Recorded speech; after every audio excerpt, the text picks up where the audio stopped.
नहाय खाए के साथ ही छठ महापर्व की शुरुआत हो गई है। कठिन व्रत में से एक छठ महापर्व में व्रती महिलाएं छठी मैया और भगवान सूर्य की उपासना करती हैं। बलिया में भी महिलाओं ने नहाय खाए की शुरुआत करते हुए गंगा स्नान किया, साथ ही चावल, चने की दाल और लौकी की सब्जी बनाई और प्रसाद ग्रहण किया।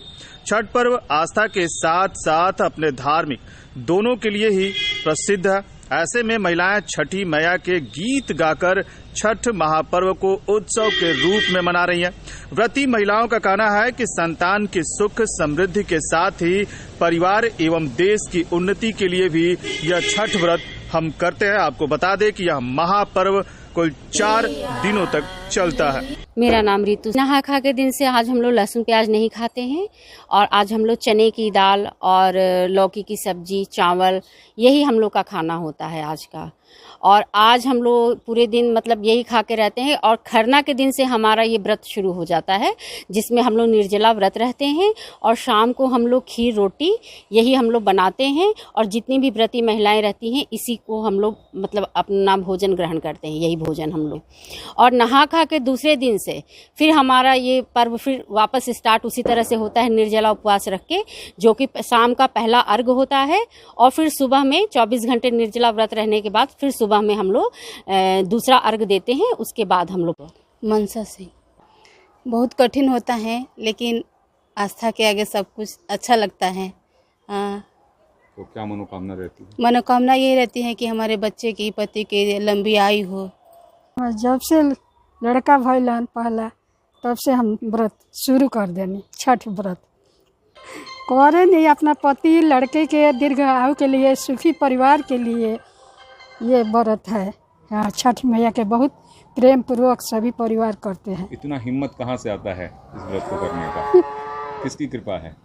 छठ मैया का, आदित्यनाथ जी के। तो छठ महापर्व जो हम मना रहे हैं ये बहुत भाव और आस्था का महापर्व है जी। आज तो नहाए खाए है, आज हम लोग चावल बनाए हैं, दाल, लौकी की सब्जी, चने की दाल और भजिया पकौड़ी बना है और उसका हम भोग लगाएंगे। भोग के भगवान को भोग देंगे, उसके बाद हम प्रसाद के रूप में उसे सब परिवार ग्रहण करेंगे। और फिर हमारा कल खरना होगा। खरना में भी हम पूरे दिन व्रत रहेंगे बिना अन्न जल के। शाम को बनेगा पराठा, रोटी बनेगा, सब अपने आस्था के हिसाब से बनाते हैं। बखीर बनेगा, फिर उसका भोग लगेगा, हवन होगा। फिर जाके कल शाम को मैं एक टाइम खाऊंगी और पानी पीऊंगी। फिर नेक्स्ट डे से हमारा पूरे टाइम का 2 अर्घ का, फर्स्ट अर्घ का होगा। फिर उसके बाद प्रातः काल का हमारा अर्घ होगा, सूर्य अर्घ। इस व्रत की बहुत मान्यता है। मैं जानती हूँ, जहाँ तक मैं आपको बताना चाहूंगी कि हम जिस भाव से इस व्रत को करते हैं, जो हमें चाहिए होता है, अगर हम आस्था के साथ इस व्रत को करते हैं तो हमें वो अवश्य ही प्राप्त होता है।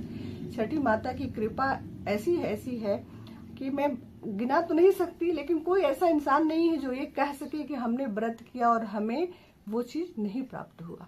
बहुत उमंग है, तभी तो मैं, हमारे यहाँ सब परिवार बाहर से आए हैं, हम लोग यहाँ व्रत करने के लिए। और इसका उल्लास तो बच्चे से लेके बड़े बूढ़े सभी के अंदर रहता है। व्रत संपन्न होता है और फिर नेक्स्ट ईयर की हमें उल्लास, उत्साह भर जाता है कि नेक्स्ट साल फिर छठ करना है। बहुत उल्लास है और उल्लास और आस्था का पर्व है, तो उल्लास की कमी तो कहीं नहीं दिख रही है। जहाँ जाइए सबके अंदर उल्लास।